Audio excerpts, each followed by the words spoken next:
സുഹൃത്തുക്കളെ, ഇന്ന് നമ്മൾ ചർച്ച ചെയ്യാൻ പോകുന്നത് നമ്മുടെ ആരോഗ്യത്തെക്കുറിച്ചായിക്കോട്ടെ. അതുകൊണ്ട് നമ്മുടെ നാട്ടിലുള്ളൊരു ഓപ്പൺ ജിമ്മിനെ പരിചയപ്പെടുത്താം. ഇരുമ്പിലിയം ഗ്രാമപഞ്ചായത്തിലെ വലിയകുന്ന് എന്ന സ്ഥലത്തുള്ള ഓപ്പൺ ജിമ്മാണ്. അപ്പോൾ അവിടുത്തെ ചർച്ചകളും കാഴ്ചകളും ആവട്ടെ ഇന്നത്തെ വീഡിയോ. നിങ്ങൾ ചിന്തിച്ചിട്ടുണ്ടോ, എന്തുകൊണ്ടാണ് വ്യായാമത്തിന് ഇന്നത്തെ നമ്മുടെ ജീവിതത്തിൽ ഇത്രയധികം പ്രാധാന്യം വരാൻ കാരണം? ആധുനിക മനുഷ്യരുടെയും പ്രാചീന മനുഷ്യരുടെയും ആയുസ്സിലുള്ള വേരിയേഷൻസ്, അതിൻ്റെ ഡിഫറൻസ് ഇന്ന് നമ്മുടെ നാട്ടിൽ അവൈലബിളായുള്ള ഫുഡിൻ്റെ ലിസ്റ്റ് എടുത്താൽ തന്നെ ലോകത്ത് കിട്ടുന്ന എല്ലാവിധ ഫുഡ് ഐറ്റംസും നമ്മുടെ നാട്ടിൽ അവൈലബിളാണ് വളരെ സുലഭമായിട്ട്. ഇന്നത്തെ ചെറിയ തലമുറയ്ക്ക് വരെ അതിനെക്കുറിച്ച് കൂടുതൽ അറിവുമുണ്ട്, വിവരമുണ്ട്, ടേസ്റ്റ് കൂടുതൽ അവർ ആഗ്രഹിക്കുന്നുണ്ട്. സോ ചില സമയങ്ങളിൽ പോലും നമ്മൾ ഒരിക്കലും കഴിക്കാൻ പറ്റാത്തത്, അതായത് നമ്മൾ ജോയിൻ്റ് ചെയ്യാൻ പറ്റാത്ത ഫുഡടക്കം നമ്മൾ വളരെ ഡെയിലി റെഗുലറായിട്ട് ആളുകൾ കഴിച്ചുകൊണ്ടിരിക്കുന്നു. ഉദാഹരണം, ഇപ്പോൾ ജോയിൻ്റ് ആവാത്തത് ഫിഷ് ഐറ്റംസ് ആണെന്നുണ്ടെങ്കിൽ അതിൻ്റെ കൂടെ തന്നെ മറ്റുള്ള മീറ്റ് ഐറ്റംസ് കഴിക്കുന്നു, എല്ലാം മിക്സായിട്ട് നമ്മൾ കഴിക്കുന്നു, സലാഡ് കഴിക്കുന്നു, എല്ലാതും കഴിക്കുന്നു. ഒരു കൺട്രോളില്ലാതെ നമ്മളൊരു ലിസ്റ്റായിട്ടുള്ള ഒരു കോംബോ മൊത്തത്തിൽ നമ്മൾ ഒരു ദിവസം കഴിക്കുന്നു. സത്യത്തിൽ അതിൻ്റെ ആവശ്യം, ആ എനർജിയുടെ ആവശ്യം നമ്മുടെ ശരീരത്തിനില്ല എന്നതാണ് ഏറ്റവും വലിയ സത്യം. സോ അതിനനുസരിച്ചിട്ടുള്ള വ്യായാമമോ ജോലിയോ ഇന്നത്തെ തലമുറ എടുക്കുന്നില്ല. അതും ഇതിൻ്റെ ഏറ്റവും വലിയ പ്രത്യേകതയാണ്.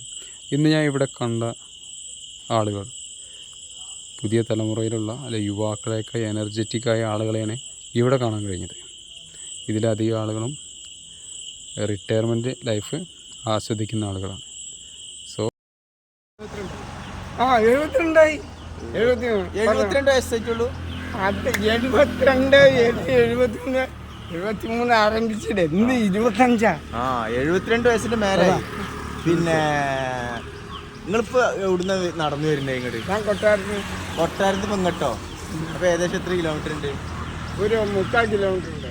3/4 കിലോമീറ്റർ അവിടുന്ന് ഇങ്ങോട്ട്? 3/4 കിലോമീറ്റർ. പിന്നെ എന്റെ വീട്ടിൽ നിന്ന് 1.25 കിലോമീറ്റർ ഉണ്ട്. 1.25 കിലോമീറ്റർ ഉള്ളൂ. ഇന്ന് വെച്ച് അളന്ന് നോക്കാൻ പറ്റും. നീ എന്താ ജോലിയാ? നീ എന്താ അറിയണ്ടേ? ഒരു ദിവസം എത്ര, രാവിലെ എത്ര മണിക്ക് വരിക? 5:30 എന്റെ കടന്ന് ഞാൻ പോയി. 5 മണിക്ക് എന്റെ വീട്ടിൽ നിന്ന് കുറച്ചുകൊണ്ട് വന്നാൽ മാസ്ക് ഇട്ടാൻ പറ്റുമോ? വേണ്ട, മാസ്ക് മാറ്റില്ല. അപ്പോൾ 5:30 വന്നു കഴിഞ്ഞാൽ കട വന്നാൽ വൃത്തിയാക്കും, ലൈറ്റൊക്കെ ഇടും, അതൊന്നും എന്തെങ്കിലും പേഷ്യൻ്റ് ആക്കും, എടുത്ത് മാറ്റും. പിന്നെ 5:30 നടക്കാൻ തോന്നും. നേരെ വീഴുമ്പോൾ ഒരു 6:15 ആവും. പിന്നെ വ്യായാമം 6:40 വരെ വ്യായാമം. അത് കഴിഞ്ഞ് നേരെ മടങ്ങി. അവിടെ ഒരു ഹോട്ടലുണ്ട്, ഹോട്ടൽ. അവിടുന്ന് ഒരു 3 ദോശ കഴിക്കും, 3 പാർസൽ കൊണ്ടുപോകും. ഇത്ര തന്നെയാണ് നമ്മളെടുത്ത് വ്യായാമത്തിൻ്റെ പ്രാധാന്യം അല്ലേ? Time table. ഓക്കെ. പിന്നെ ഏട്ടനെ ഒന്ന് ശ്രദ്ധിക്കലുണ്ട്, ഇവിടുന്ന് പോകുമ്പോൾ ഈ കമ്പിയുള്ള അത് കംപ്ലീറ്റ് വലിച്ചില്ല. നിങ്ങളെല്ലാരും വരുന്നുണ്ട്. കേറി കഴിഞ്ഞാൽ ഓണാവും, അത് ഓണാവും. മനുഷ്യൻ ഈ ശരീരം എന്തിനാ? എന്തെങ്കിലും എന്തെങ്കിലും ജോലി ചെയ്യാൻ വേണ്ടിട്ടാണ്. അപ്പൊ വ്യായാമം കഴിയും. ഒരു കമ്പിന്ന് വലിക്കാന്ന് പറഞ്ഞാലേ നമ്മളെ കയ്യാണ്ട് നീളുക, അതൊന്ന് വലിച്ച് നമ്മൾ ചുരുങ്ങിയ. ഇതൊക്കെ തന്നെ വ്യായാമം. എല്ലാരും കിടന്ന് ഉറങ്ങിയാൽ മതി. സ്വത്തല്ല, എന്റെ കടമയാണ്. ഞാൻ വലിക്കുന്നേരെ ഞാൻ അതിന് പോകുമ്പോ ആ പാടകത്തിന്റെ ഇടയ്ക്ക് നിന്നാൽ ബസ്സിന് സൈഡ് കൊടുക്കാൻ ഇല്ല. അതിന് തലാള് മുറിച്ചാല് എനിക്ക് ശരിയായിട്ട് പോവാം. അവിടെ വേസ്റ്റ് ഒന്ന് കാര്യം തട്ടി എനിക്ക് വേണ്ടിട്ട് ഞാൻ ചെയ്യുന്നുണ്ട്.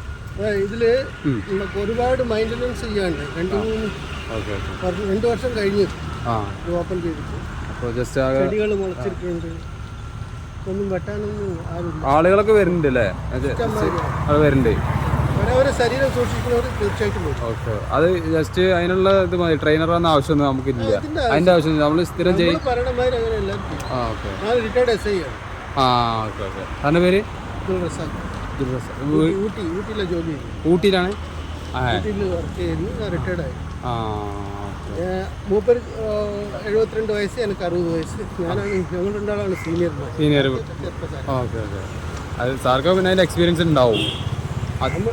അവിടെ എല്ലാവരും അവരവരെ കാര്യങ്ങൾ കറക്റ്റായിട്ട് ചെയ്യും. ആ, ഇത് മെയിൻ്റനൻസ് ഇല്ലാതെ ഇങ്ങനെ നിൽക്കുന്നതുകൊണ്ട് പഞ്ചായത്തൊന്നും ഇടപെടുന്നു. ആ ഓക്കെ ഓക്കെ. അതൊരു ഓപ്പൺ ചെയ്തിട്ട് പോയത്. പിന്നെ സ്ട്രീറ്റ് ലൈറ്റ് അവിടെ കത്തുന്നില്ല. സ്ട്രീറ്റ് ലൈറ്റ് ഇവിടെ രാവിലെ സ്ട്രീറ്റ് ലൈറ്റ് കത്താതെ ആയിട്ട് 1 വർഷത്തോളമായി. തീരെ കത്തണില്ല. അല്ല ഈ വലിയ ലൈറ്റ് ഇതല്ലേ ഇതല്ലേ ഹൈമാർസ് അത് കത്തണില്ല. അത് കത്തുന്നില്ല. ഇവിടെ പല രാത്രി രാവിലെ 5 വരെയൊക്കെ മുതൽ ഇവിടെ ആൾ വരും സുബീസ്കരിച്ചിട്ട്. പിന്നെ രാത്രി ചിലപ്പോൾ രാത്രി 8 മണിക്ക് ശേഷം വരും. 8 മണി ആ ലൈറ്റ് ഉണ്ട് തന്നെ രാത്രി ചെയ്യാനുണ്ടാവും. തെറ്റുകളൊന്നും നടക്കില്ല. ഇവിടെ ബ്രാൻഡി കുടിക്കലും പല ബിൽഡിംഗ് ഇങ്ങനെ വെറുതെ ഇറക്കല്ലേ. ഇതിപ്പോ സൗകര്യം ഇരിക്കാനും സാമൂഹ്യ വിരോധികൾ നിറയെ വരാൻ. ഇതിലുണ്ടല്ലോ പ്ലാസ്റ്റിക് ഒക്കെ ഇങ്ങനെ വന്നതാണ്. ഇതിലല്ലേ ആളുകള് പ്ലാസ്റ്റിക്. ആ ശരിയാണ് സംഭവം. ഇതൊരു ലുക്കാണ്, പക്ഷേ ഇത് മാറ്റണല്ലോ ശരിക്കും. മത്സ്യങ്ങൾക്ക് ബുദ്ധിമുട്ടല്ലേ, ഇത് പ്രശ്നമാണല്ലേ. ചണ്ടിയാണ് നിറച്ച് ചണ്ടിയാണ് plastic. So enjoy your life with a strong-minded person. It must be a spirit of our life. Thanks to watch.